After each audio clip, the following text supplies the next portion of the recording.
We've gone almost 22 minutes without talking about Zach Edey, which is either terrible or fantastic podcasting. I don't know which.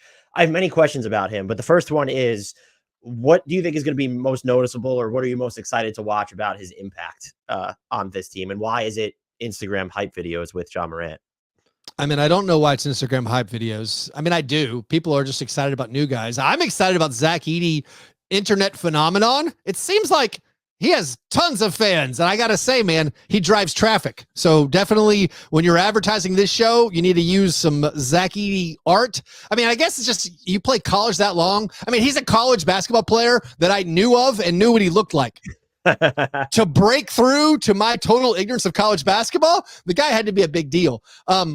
But what does he bring besides height, which is not to be underrated? The Grizzlies need height. He brings, hopefully, unbelievable screening, which is going to be, I think, very key to getting these downhill lanes for Ja Morant and Desmond Bane to get back to the basket. The Grizzlies, I think, are going to be one of the top paint scoring teams again after they were not.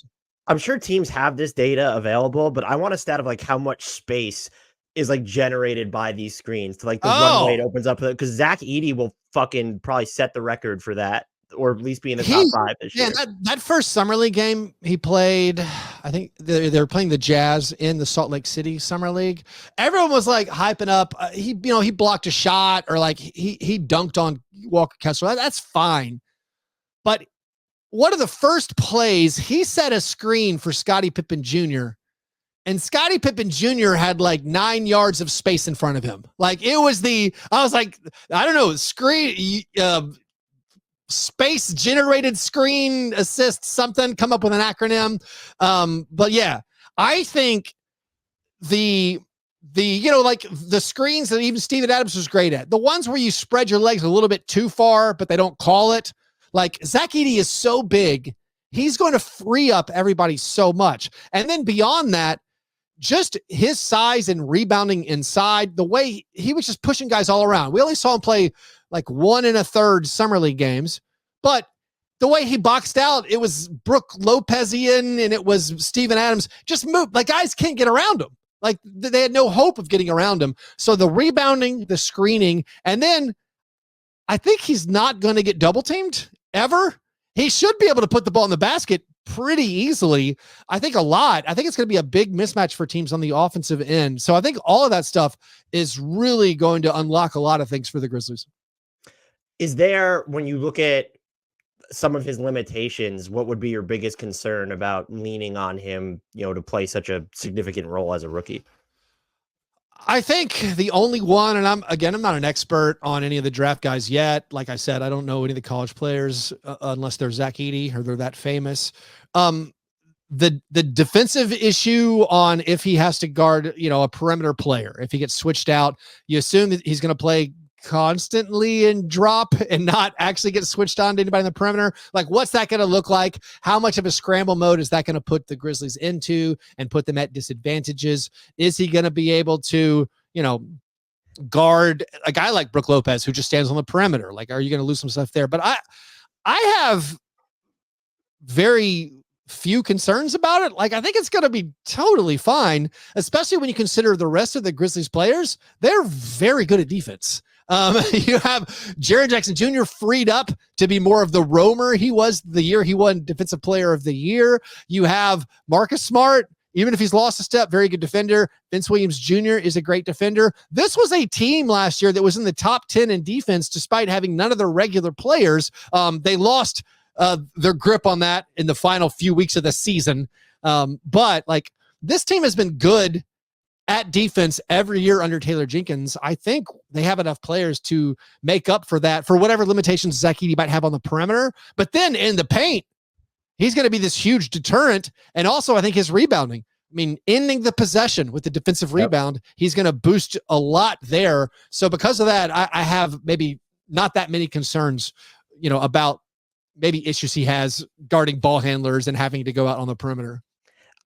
It's funny that I share the non-concern with you, because I felt so much differently about Donovan Clingan in Portland, and then he kind of sold me in Summer League. But with Zach Edey, look at the personnel around the Grizzlies, And I feel like they just have Jaren Jackson Jr., Marcus Smart, Vince Williams, if he's on the floor, like they have the guys where if you need to bring Zach Edey out, like I wouldn't even call it scramble mode. Like they're just going to be smarter with their rotations and disciplined enough where do I want to see like Zach Edey like coming all the way out and guarding above the free throw line all the time? No, but like we've seen him do it a little bit, and they have the personnel to insulate him when teams try to force him to do that. And so I find myself, I think, higher on his fit than I feel like I really should be for a team that is this good.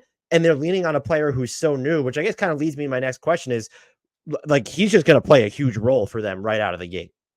Yeah, I would think so. I would guess that he starts. As far as the number of minutes he plays, I think that's a big question mark.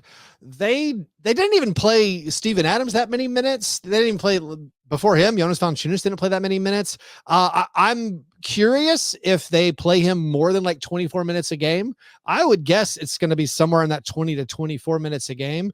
I know at Purdue, he was very healthy and he played a ton of minutes for that basketball team. I don't think they're going to lean that hard on him. Also, the Grizzlies typically keep their minutes low for their team. They just spread out the playing time. They normally play 10 guys every game, but they normally win enough to where that's not a problem during the regular season too. Yeah. Yeah. So I also think organizationally, it's just part of their belief that, hey, we're going to play 10 deep the whole season. We're going to give these guys experience early, even if there are growing pains, so they're ready to contribute down the line. And I think it's paid off for them in a lot of the guys who have developed under their watch. But yeah, I think he's going to be asked to start. And one of the questions, if you have a question about the Grizzlies, or a concern, I think it is, what happens in games he doesn't play? Like Edey, same situation. What happens in games that Jaren Jackson Jr. doesn't play? The big man rotation. There are competent players on the roster. Brandon Clark coming off the Achilles injury. He played a few games last year. If he can return to form totally, that's a guy you depend on and like. But also, I don't think he can play alongside Zach Edey unless Edey actually makes 3-pointers like he was doing in some of these workout clips. Brandon Clark, maybe not an awesome fit alongside Edey, and then Santi Aldama. This is the last year of Santi Aldama's rookie deal. A lot of question marks about him. And the question for the Grizzlies is going to be in games that Jaren misses or that Zach misses, or even when those guys are off the court. Yeah. What's the big man rotation going to be like, and how effective will it be? That was actually how do you, is it just, we're going to I guess Jaren Jackson Jr. is going to play more minutes than Zach Edey, but is this going to be a situation where, okay, Zach Edey's off the court, so we see Jaren Jackson Jr. and Santi Aldama? Is it going to be more of a hockey, like we're going to see Brandon Clark and Santi Aldama? Are we just going to see like GG slide up to the 4 next to Jaren Jackson Jr.? Like if you had to guess, or if you were running this team, like how do you manage those secondary frontline minutes? I think their priority is going to be to get a lot of Jaren and Brandon front court minutes together. That's always been an incredible pairing for the Grizzlies historically. Just outrageous 2-man net rating for those guys. It feels like it's always like plus 15 per 100 possessions or plus 17, most years. So I think that's what they're going to normally close with. And I think that's what they're going to focus on. The issue again comes up with like what happens when Jaren doesn't play. Every lineup, every big man combination works with Jaren Jackson Jr. That's one of the great compliments of Jaren. Like Jaren's awesome. He's a fantastic player. He's a good defender. Whatever criticisms people have about his rebounding, it's like, get over it. Like no one said, why isn't Andre Karolinko a better rebounder? I don't remember it. No one said it back then. No. But it wasn't exposed. He didn't play for Team USA. That's right. That's right. I didn't see Joel Embiid owning the glass in the Olympics. Anyways, what happens when Jaren comes off? And that is the huge question mark. I do think they will try to, they'll start Edey, start Jaren. One of them will come off.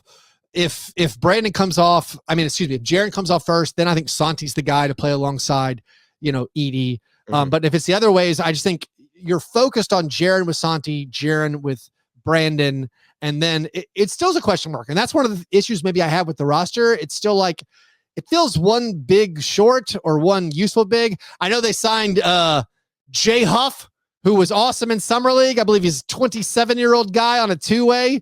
Maybe Jay Huff is the answer. But it did seem like, all right, if Jaren's in foul trouble or if Edey and Jaren miss some games, it's a question mark. Like maybe they do. They size down with Gigi at the 4, Jake LaRavia at the 4, Vince Williams Jr. or Marcus Smart at the 4. And that goes back to the overall lack of size for this team.